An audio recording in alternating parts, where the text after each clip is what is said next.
अस्सलाम वालेकुम dear eighth class. जब unit number 1 consolidation of British को British rule consolidation of British rule, इसके हम एमसीक्यूज़ देखते हैं। और आपने एलएमएस पे जो चीज़ें चल रही हैं, लेक्चर्स हैं, उन्हें बहुत ध्यान से सुनना है, क्योंकि वहाँ सुनकर आपको आधे और मोर देन हाफ एमसीक्यूज़ खुद ही याद हो जाएंगे। तो ये थोड़ा सा आपने ध्यान रखना है।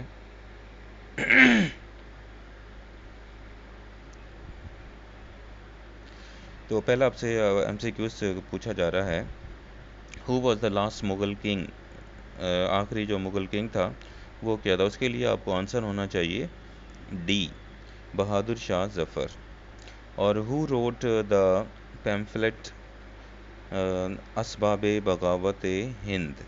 तो ये जो पैम्फलेट था, यानी एक छोटा सा इश्तिहार बना के उन्होंने लिखा था, उसके बारे में वो क्या पूछ रहे हैं आपसे, किसने लिखा था। तो इसका आपको आंसर होना चाहिए बी, यानी सर सैयद अहमद ख़ान। और फिर आपसे क्वेश्चन नंबर 3 पे है, in which city did Lord Canning read out the proclamation of Queen Victoria। तो इस सवाल के लिए वो आपसे पूछना चाह रहे हैं किस जगह का इंतखाब किया गया था। तो नंबर 3 पे आपका आंसर होना चाहिए बी, दिल्ली, सॉरी ये है इलाहाबाद। क्वेश्चन नंबर 3 का आंसर इलाहाबाद है, तो इसको आपने याद रखना है।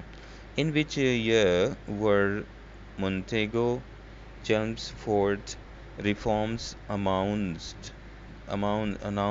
उन्होंने किस तरह इसको अनाउंस किया था, इसको मोन्टेगो जो रिफॉर्म आई थी। तो इसके लिए आपका फोर्थ के लिए आपका आंसर होना चाहिए डी का 1919। और फिर वो कह रहे हैं क्वेश्चन नंबर 5 पे आपसे पूछा जा रहा है कि under the Indian act 1909 how many members were included in the executive governor general।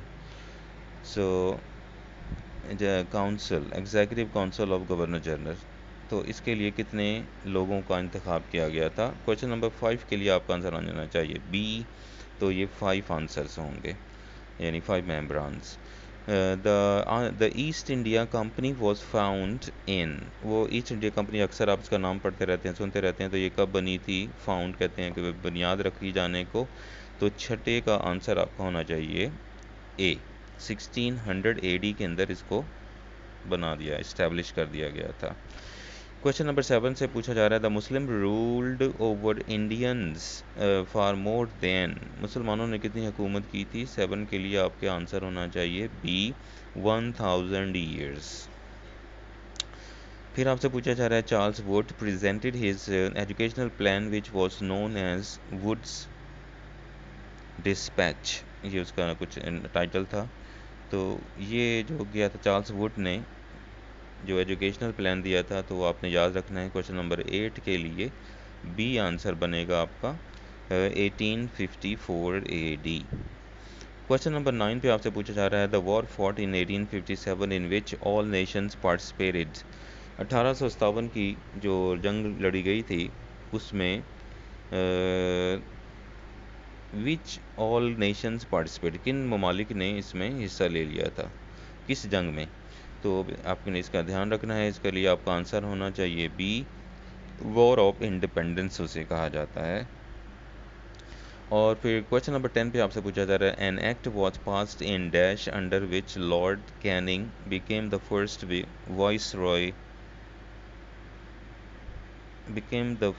Voice Roy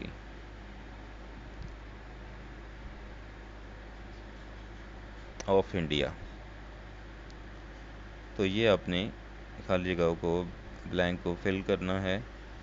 question number 10 के लिए आपका आंसर होना चाहिए सी, 1858 में इसका आंसर है बेटा। और क्वेश्चन नंबर 11 के लिए, when did journal post office establish in Lahore, जिसे जीपीओ के नाम से आप जानते हैं, कभी गुजरते हुए आपने देखा हो जीपीओ लिखा होता है, तो जर्नल पोस्ट ऑफिस। तो इसके लिए बेटा क्वेश्चन नंबर 11 के लिए आपका आंसर होना चाहिए सी, 1887 यानी 1887 AD। क्वेश्चन नंबर 12 के लिए, the Muslims were awarded separate electorate in the Indian Council Act. किस वक्त इस तरह ये सवाल में आपसे पूछा गया है कि इलेक्टोरेट जो था सेपरेट, उन्हें राइट कैसे मिला, अवार्ड दिया गया इंडियन काउंसिल के लिहाज से, एक्ट के लिहाज से, आइन के लिहाज से। तो 12 के लिए आपका आंसर होना चाहिए सी, जिसे कहते हैं 1909 AD। Which act was known as Minto Morley reforms. Minto Morley reform जो है वो किस एक्ट को कहा गया है? तो 13 के लिए आपका आंसर होना चाहिए B, Indian Council Act of 1909। ये आपका आंसर आपने याद रखना है, बी पार्ट इसका। क्वेश्चन नंबर 14 के लिए, under dash communal franchise was extended to Sikhs. Sikh, वो जो हम सिख कहते हैं, ये उन्हीं के लिए इंग्लिश यहाँ लिखी हुई है। तो 14 के लिए आपका आंसर होना चाहिए सी बेटा, जैसे कि है एक्ट ऑफ 1919। तो क्वेश्चन नंबर 15 के लिए, the Mughal emperor dash awarded many concessions to East India Company. East India Company के हवाले से ये सवाल है, मुगल एम्परर के बारे में फिल इन द ब्लैंक करना है हमने। तो 15 के लिए आपका नॉर्मल सा आंसर है ए का शाहजहान। तो ये आपने याद रखना है। Queen Victoria remained queen from, कितने अरसे के लिए वो क्वीन बनी? तो आपने 16 के लिए आंसर आपने याद रखना है ए को, 1837 से लेकर 1901 तक। 1837 से लेकर 1901 तक, यानी ए पार्ट इसका आंसर में है। 17 क्वेश्चन है, क्वीन विक्टोरिया वॉज बोर्न, ये कब पैदा हुई थी क्वीन विक्टोरिया? तो इसके लिए आपका आंसर होना चाहिए D, 1819 AD। 1819 AD। 18 question number आपका है, who prohibited sati in Bengal and declared it unlawful. ये एक रस्म है सती की, जिसमें इंडिया में काफ़ी इन थी, तो ये एक रस्म के तौर पर आपने याद रखना है। हु प्रोहिबिटेड यानी मना किया, किसने रोका इसको, सती को, in Bengal and declared it in unlawful, इसे नाजायज़ कह दिया गया 1829 में, लेकिन कहा किसने था, ये आपका क्वेश्चन पूछा जा रहा है आपके लिए। और आपका आंसर होना चाहिए ए, लॉर्ड विलियम बेंटिंक। इसको आपने याद रखना है, लॉर्ड विलियम बेंटिंक ने सती की जो रस्म थी उसको नाजायज़ करार दे दिया था 1829 में। 19 क्वेश्चन नंबर आपसे पूछा जा रहा है, the right of separate electorate was given to, किन को ये अलहदा से इलेक्शन के लिए हेल्प दी गई थी, इजी किया गया था, राइट मिल गया था? तो 19 क्वेश्चन के लिए आपका आंसर होना चाहिए ए, वो मुस्लिम्स को दिया गया था। और 20th पे क्वेश्चन आपसे पूछा जा रहा है, traders who came first to India and earn huge profit, वो लोग जो सबसे पहले इंडिया में आए थे और उन्होंने अच्छा खासा मुनाफा भी कमा लिया था, तो उनके बारे में आपसे पूछा जा रहा है। तो वो आंसर आपका बनता है बी, पोर्चुगीज़। पोर्चुगीज़, पुर्तगाली लोग जो थे, उर्दू में पुर्तगाल कहते हैं, पोर्चुगल, और जो लोग हैं वहाँ के, ये उनके लिए नाम लिखा गया है, जिस तरह अमेरिका से अमेरिकन, सऊदी अरेबिया से अरब, और श्रीलंका से श्रीलंकन, इसी तरह पोर्चुगल से पोर्चुगीज़।